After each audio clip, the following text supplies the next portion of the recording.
যে আব্দুল্লাহ আমিন ছাত্র জীবনে ছাত্র শিবির করেছে, ছাত্র শক্তি করেছে, ছাত্র লীগ করেছে, পরে এসে বাংলাদেশের সংসদের মতো একটা জায়গায় গিয়ে আমার স্বাধীনতার বিরোধিতা করছে। প্রিয় বন্ধুরা আমার, এই সব স্বাধীনতা বিরোধীদের সমর্থকদের জন্য দ্বিতীয় স্বাধীনতা, যারা বাংলাদেশকে কোনো ধারণই করেননি, লালনই করেননি, তাদের জন্য দ্বিতীয় স্বাধীনতা। প্রিয় বন্ধুরা আমার, কিন্তু রিকশাওয়ালা ভাইটার জন্য দ্বিতীয় স্বাধীনতা না। কারণ তিনি দেখেছেন চালের দাম ইউনুসের আমলে এবং তারেক রহমানের আমলে 2 টাকা, 4 টাকা, 5 টাকা বাড়েনি, 10 টাকা বেড়েছে। প্রিয় বন্ধুরা আমার, এই রিকশাওয়ালা ভাই দেখেছেন ফ্যামিলি কার্ডের নামে এই দ্বিতীয় স্বাধীনতাকে ধারণ করে আমাদের মধ্যে বৈষম্য তৈরি করা হচ্ছে। প্রিয় বন্ধুরা আমার, আমরা বৈষম্য চাই না বলে বলেছি ফ্যামিলি কার্ড প্রতারণা। আমরা বলতে চাই তারেক রহমান এই রাস্তায় হাঁটবেন না, দয়া করে চালের দাম সবার জন্য সমান করবার ব্যবস্থা করুন, 40 টাকা কেজি চালের ব্যবস্থা করুন, সবাই সমান করার ভাবে আমরা বাজারে গিয়ে চাল কিনতে চাই, আমরা তেল পেতে চাই। আজকে জ্বালানি তেলের দাম যেমন বাড়িয়েছেন, ঠিক তেমনি ভাবে আপনার সরকার কিন্তু বোতলজাত সয়াবিন তেল, ভোজ্য তেল বাজার থেকে আউট করে দিয়েছে। আজকে বাজারে গেলে দেখা যায় হাহাকার, কান্না, আমার মায়ের আহাজারি, বাবার আহাজারি। এই পরিস্থিতি থেকে উত্তরণের জন্য নতুন ধারার রাজনীতির পথে চলা গত 13 বছর ধরে আমরা মহাজোটের পদে পা দেই নাই, আমরা 4 দলীয় জোটের পদেও পা দেই নাই, আমরা 20 দলীয় জোটের পদেও পা দেই নাই, আমরা যুবপদ আন্দোলনের পদেও পা দেই নাই, আমরা গণতন্ত্র মঞ্চের পদেও পা দেই নাই, আমরা বাম মোর্চার পদেও পা দেই নাই, আমরা ফ্যাসিবাদ বিরোধী মোর্চার পদেও পা দেই নাই। কারণ প্রতিটা মোর্চা, প্রতিটা মঞ্চ, প্রতিটা আন্দোলন, প্রতিটা যুবপদ সবকিছু আপনার আমার আমাদের বিরুদ্ধে, জনগণের বিরুদ্ধে। তার প্রমাণ আপনারা দেখেন, বাংলাদেশের মানুষের রুটি জীবন জীবিকা আগেও যা ছিল এখনো তা আছে, বরঞ্চ কখনো কখনো এটা কমে আরো যাচ্ছে, তার অবস্থা হয়েছে। বাংলাদেশের ধর্মীয়, বাংলাদেশের শিক্ষা, বাংলাদেশের মানবতা, বাংলাদেশের সমাজ ব্যবস্থা, বাংলাদেশের বাজার ব্যবস্থা সবকিছুকে একটা দেউলিয়া অবস্থায় নিয়ে গেছে এই জুলাইয়ের দ্বিতীয় স্বাধীনতার দাবিদার হাসনাত বনেরা। যারা আমেরিকার এজেন্টশিপ বাস্তবায়ন করেছে, যারা ভারতের এজেন্টশিপ বাস্তবায়ন করেছে, যারা পাকিস্তানের এজেন্টশিপ বাস্তবায়ন করেছে, তারাই আজ সংসদে গিয়ে তেলের দাম বারবার করে গাড়ি চাইছে। প্রিয় বন্ধুরা আমার, আমি কি মিথ্যা বলেছে? গাড়ি চায় না।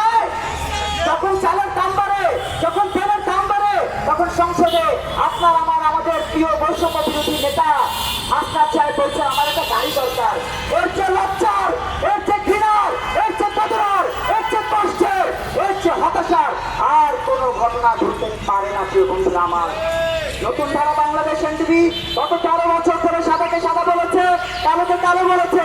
এই কারণে 2018 সালে আমি সহ আমাদের নেতা কর্মীরা গুমের শিকার হয়েছে, মিথ্যা মামলার শিকার হয়েছে, তারপরেও আমাদেরকে দাবায় রাখতে পারে নাই।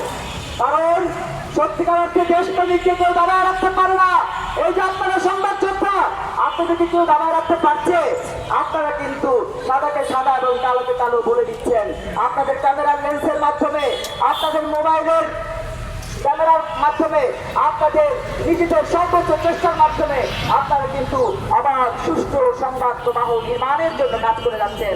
আর আপনাদের উপরে খরচ চালানোর জন্য তথ্য প্রযুক্তি মন্ত্রী কি বলেছে? অনুমতি ছাড়া ভিডিও করা যাবে না। তার মানে আপনার টুটি চেপে ধরবার প্রাথমিক পদক্ষেপটা তারা নিয়ে ফেলেছেন। প্রিয় বন্ধুরা আমার, এই যে প্রথম পদক্ষেপ তিনি নিয়ে ফেললেন, এটা আপনার জন্য, আমার জন্য, আমাদের জন্য কষ্টের। কারণ আমরা চাই আবার সুষ্ঠু সংবাদ প্রবাহ নির্মাণ করতে, এবং সেই ধারায় গত 13 বছর ধরে আমরা কাজ করছি। প্রিয় বন্ধুরা আমার, একটা সত্যিকারের সুন্দর কথা বলি, এখন যিনি তথ্যমন্ত্রী, এই তথ্যমন্ত্রীকে আপনারা যারা মোবাইল জার্নালিস্ট, তারা না হলে এই তথ্যমন্ত্রী জহিরুদ্দিন স্বপনকে কেউ চিনত ভাই? একাত্তর টিভি তার সংবাদ প্রচার করেছে, সময় টিভি তার সংবাদ প্রচার করেছে, করেনি তো। 21 টিভি তার সংবাদ প্রচার করেছে, করেনি তো। তার সংবাদ প্রচার করেছেন আপনারা। এখন আপনাদের টুটি চেপে ধরবার জন্য বলছে কি অনুমতি ছাড়া ভিডিও শেয়ার করা যাবে না, আপলোড দেওয়া যাবে না। প্রিয় বন্ধুরা আমার, অমুক পাস না হলে সাংবাদিকতা করা যাবে না, তমুক পাস না হলে সাংবাদিকতা করা যাবে না। হ্যাঁ, সাংবাদিকতা করবার জন্য শিক্ষার একটা নির্ধারিত মাপকাঠি থাকবে, কিন্তু তার জন্য আপনি সবার টুটি চেপে ধরবার জন্য গড়ের রায় দিচ্ছেন, গড়ের ঘোষণা দিচ্ছেন। কারণ আমরা জানি তেলের দাম বাড়লে আমরা যখন কথা বলবো তখন যেন এই কথাগুলো জনগণের কাছে না পৌঁছায়, সেজন্য আপনারা ভয় পাচ্ছেন, ভয় পেয়ে বলছেন অনুমতি ছাড়া প্রচার করা যাবে না, অমুক করা যাবে না, তমুক করা যাবে না। কারণ দিন শেষে ঠাকুর ঘরে কেড়ে আমি গলা খাই না, কারণ ভয় পেয়েছে। তিনি জানেন তিনি অন্যায় করছেন।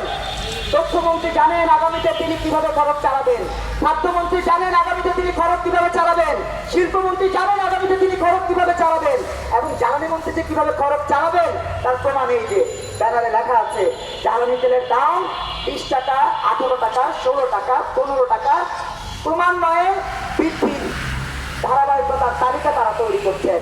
আর তারেক রহমান সাহেবের ব্যাপারে একটু বলি, আপনারা সংবাদ যোদ্ধা যারা রয়েছেন তারাই প্রচার করছেন সকাল 9টায় তিনি প্রধানমন্ত্রীর কার্যালয়ে যান, কিন্তু সেই প্রধানমন্ত্রীর কার্যালয়ে কি লোডশেডিং আছে? লোডশেডিং আছে? সেই প্রধানমন্ত্রীর কার্যালয়ে কি কোনোভাবে এসি ছাড়া থাকার সুযোগ আছে? তাহলে তিনি তো গাড়িতে থাকেন আরামে, প্রধানমন্ত্রী কার্যালয়ে যান আরামে, বাড়িতে থাকেন আরামে, আর আপনি আমি আমরা থাকি কষ্টে। ওই রিক্সাওয়ালা ভাইটা জানেন চালের দাম 2 টাকা বাড়লে কতটা কষ্ট হয়। ওই রিক্সাওয়ালা ভাইটা জানেন তার ভাইটাকে পড়ালেখা বা পড়াবার জন্য কতটা কষ্ট তাকে করতে হয়। তারেক রহমান সেটা জানেন না।